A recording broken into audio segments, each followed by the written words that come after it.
Hey everybody, you're watching KTAL News Now. I'm your host Anthony Mocklin. I hope you had a great weekend. It is Monday. It is the start of the new week. And if you are starting your week off, you probably had a cup of coffee this morning, as it's become most people's routines to start their day, especially at the beginning of the week, to give them that morning pick-me-up and energize them so they can just function throughout the day, essentially. And if you normally get coffee from a chain like a Starbucks or a Dunkin' Donuts, you should know that there is a brand new local coffee shop that has just opened up in the area. It's called SOBO Cafe. It started off with the owner receiving a coffee maker that you can use at home as a wedding gift. The only problem with that coffee maker, though, was that it made too much coffee with each batch each morning.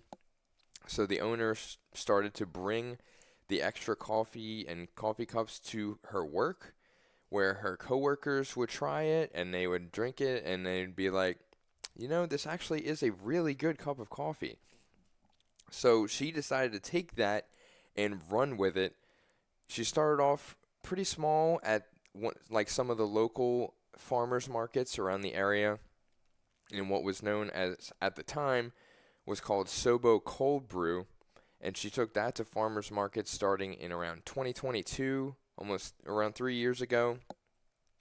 And NBC's Grace Jensen actually got to sit down with the owner and spoke with her about her journey going from a small-time farmers market stand to now operating their own coffee store, full-fledged, full-time in the area.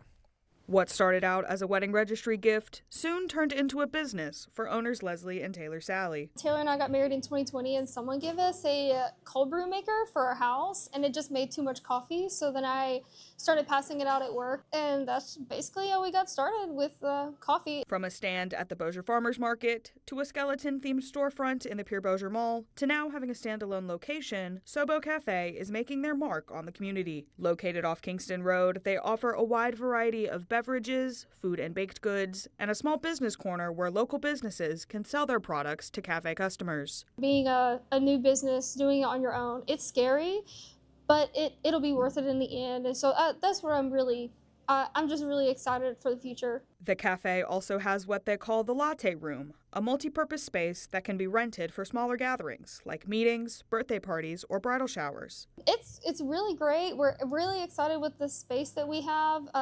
We can offer so much to the community here, and that really, it just brings me a lot of happiness that we can provide so much to the community. SOBO Cafe is open from 6 a.m. to 8 p.m. Monday through Saturday and 10 a.m. to 6 p.m. on Sundays. For NBC6, I'm Grace Jensen.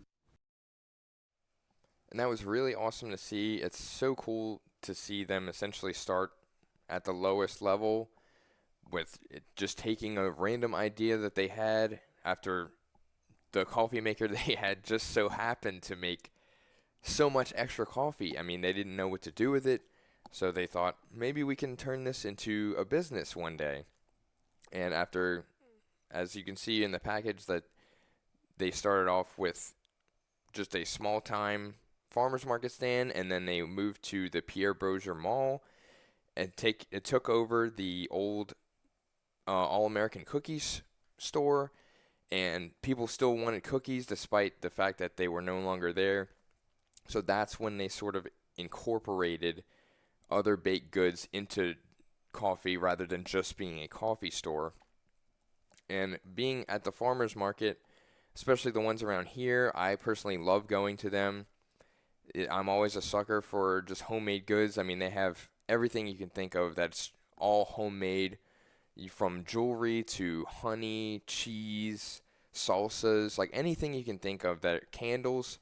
It's just awesome to see someone's hard work being put on display and them being rewarded for it and being like giving back to the community.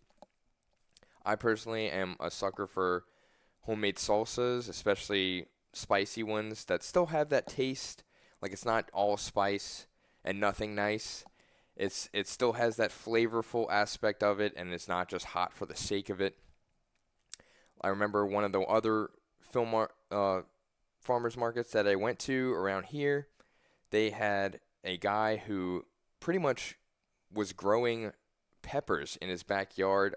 Everything was homemade. He would just take the homemade peppers that he was growing and put them in a blender and just kind of mash them up and make a salsa and add anything else to it that had that flavor while also being super spicy. I mean, he was using some of the spiciest peppers in the world. I mean, we're talking the ghost pepper, the Carolina Reaper, ghost chili pepper. Like, it was ridiculously spicy, but still good.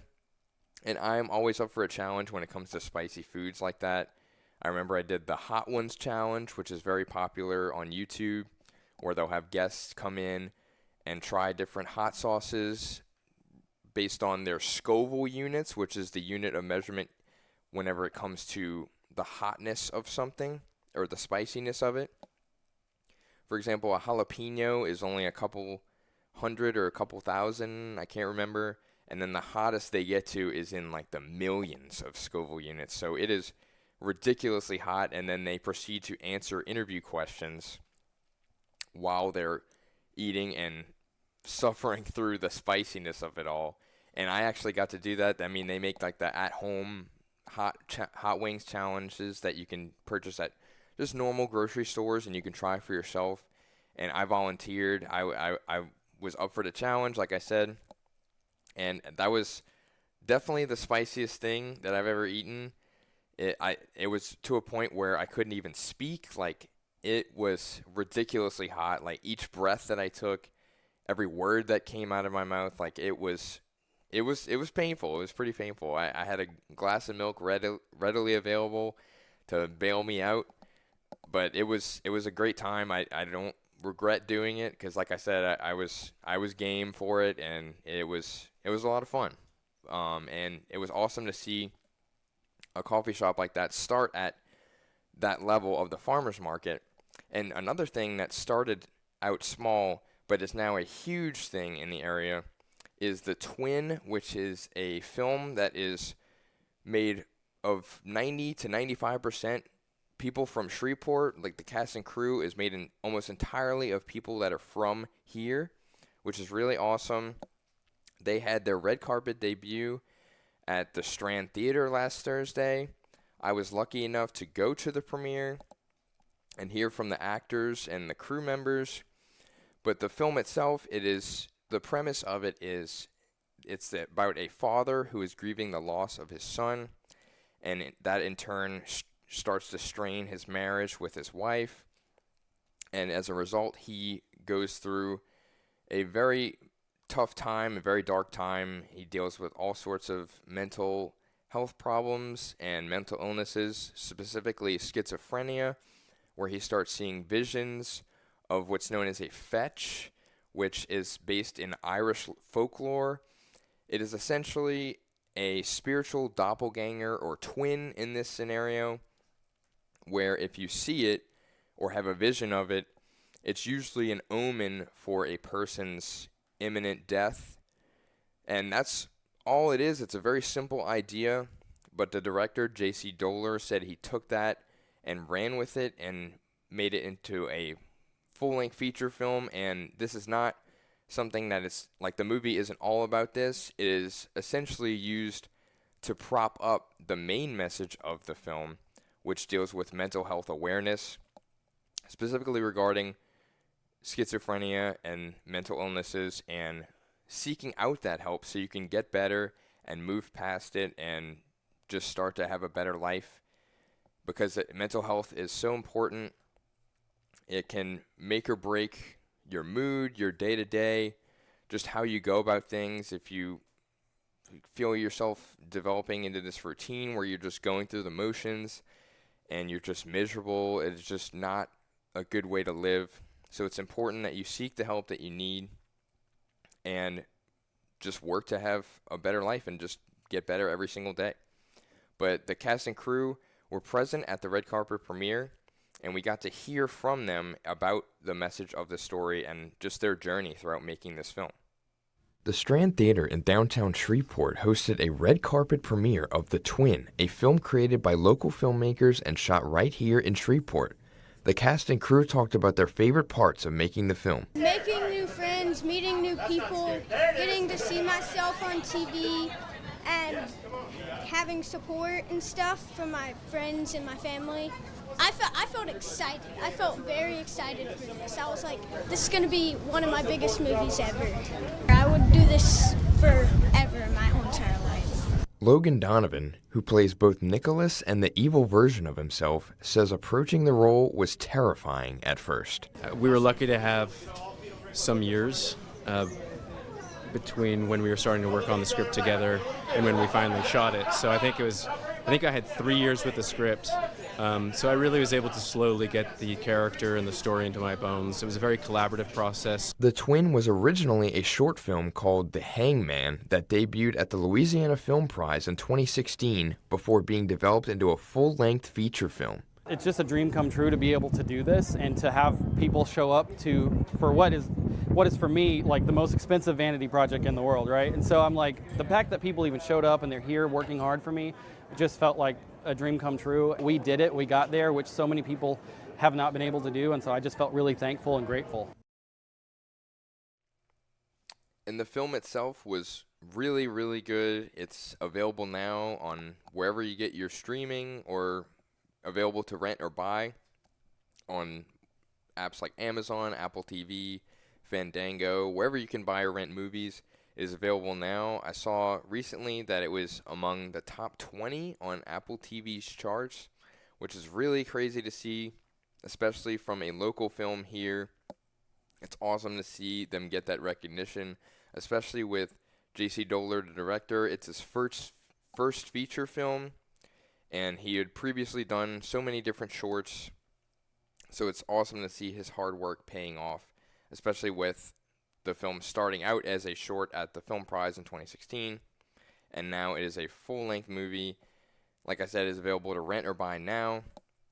It's a really powerful movie about mental health, but also has those horror elements that will leave you scared. Like if you're a big horror fan like myself, it's definitely not a cheesy jump scare in your face horror movie like normal ones are. It's not done for cheap scares or thrills. It actually has a message behind it, and like the cast and crew were saying, they called it a horror with a heart, where that actually is a character driven story, and it is really good. I can't recommend it enough, especially if you want to support local filmmakers and creators. I can't recommend that one enough. It is a great movie. You should go check it out for real. And if you want to keep supporting mental health, not just mental health, but physical health, being active is another very important aspect of my life, and it should be in everyone's lives, because being active has so many different benefits, whether it's just stretching or exercising each day. It is crucial to just being able to do everyday things and not have health problems later on in life that can affect your day-to-day life. And if you find ways to be active, whether it's working out, going to the gym, or participating in recreational sports, I personally love playing in like pickup basketball or slow pitch softball in those adult leagues. Like I in previous shows I've said that I like to go every Wednesday night and Saturday morning to play basketball with a couple of friends. Like I make it a part of my routine each week. It's very important to me because not only do I love playing basketball, but it's a lot of exercise, a lot of cardio, and that is something that is very important to me to maintaining health long term. If I were you, I would definitely make it a point to have some sort of routine to stay active each day. It doesn't have to be sports, but if you're into that, I played sports my whole life essentially growing up, and one sport that I played the most all throughout high school was baseball. So whenever you have these slow pitch softball tournaments or leagues that you can participate in, I always jump at the opportunity.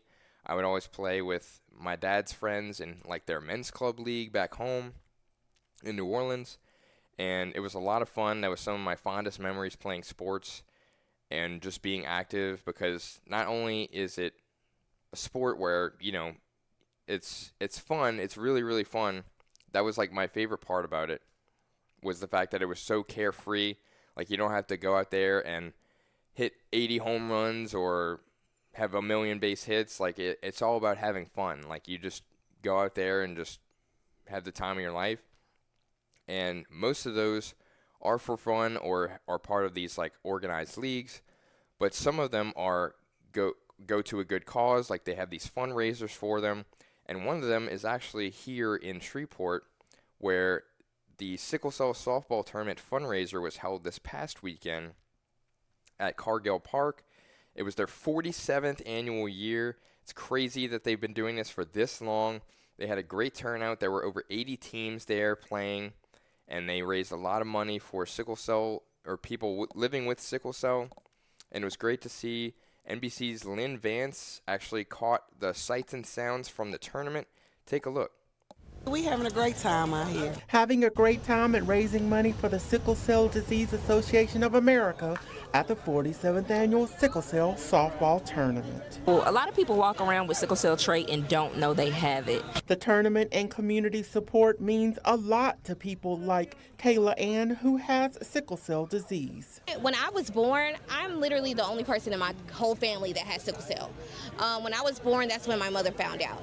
Teams come from all over to participate in the softball tournament, senior play, home run derby, and long ball events. We're from Texas, so first time we've come anywhere besides Texas, so it's been a lot of fun so far, and everyone seems really welcoming, so we're happy to be here. The tournament not only raises money for a good cause, it has an economic impact on Shreveport. When you think over 80 teams, the majority of them are not from Shreveport area. So when you think about all the hotels and the food that they will be consuming this weekend, you know, Shreveport has a win-win in this particular event. Herman Vital has been the tournament's director for all 47 years, and he has a message for the community. I just want to just invite everybody who's out there to come out there and kind of patronize us, come here and maybe buy a hot dog or a hamburger or make a donation for us. For NBC6, I'm Lynn Vance. It's really awesome to see such a big turnout, especially to support such a fantastic cause. And if we're sticking with sports, specifically high school sports, I don't know if you've seen the recent headlines on our website, but Jerry Bird is returning to coaching. He's a longtime coach. He was away from the game of football for 11 years. He is becoming Plain Dealing High School's new head football coach. It had been, like I said, 11 years since he was in the world of coaching, specifically football coaching, and he decided it was time to return. And NBC's Sam Brunsman actually spoke with the coach and heard about his journey. Win. What's important now? That's the mindset newly hired head football coach and athletic director of Plain Dealing, Jerry Bird, has heading into the 2025 season. It's been quite some time since Bird last roamed the sidelines, as for the last 11 years, he worked in administration roles in Caddo Parish. But after time away from the game he loves, he knew it was time to return. Wanted to get back at this stage of my career, get back to having fun, get back on the sidelines, leading young men, using football as a tool to teach them life lessons that, you know, will carry them throughout their manhood, you know, from being a husband and a father. That's what I'm looking forward to, and that's the reason I made the decision. Bird served as assistant principal at his alma mater, Bird High School. It's a place that will forever be special to him and his family. During the last 7 years, I was able to put a diploma in my daughter's hand when she graduated in the class of 2022. That was special. My wife is a counselor at Bird High School, and honestly, if it wasn't for her, I'd probably be coaching a little bit sooner than right now. Bird is taking over a program that is one of the smallest in Class 1A, and with this team, he wants to celebrate the accomplishments they've worked so hard for. We had 9 7th graders at workout yesterday. You know, that for this school, that's incredible. You know, want to celebrate that. You know, Jeremy Fisher deadlifted 380 pounds. We celebrated that, you know, and that, you know, appreciate all the people on social media for sharing that post. Those are the kind of things we want to celebrate. Being able to achieve goals and celebrate as a program is important, especially for the players in the community of Plain Dealing. I just want them to, take some tools away from their experience here playing football and representing this wonderful community that has, kind of opened up their arms to not only me, this entire brand new coaching staff, and that's what I want them to take away and want to, influence them in a positive way. Sam Brunsman, KTAL Sports.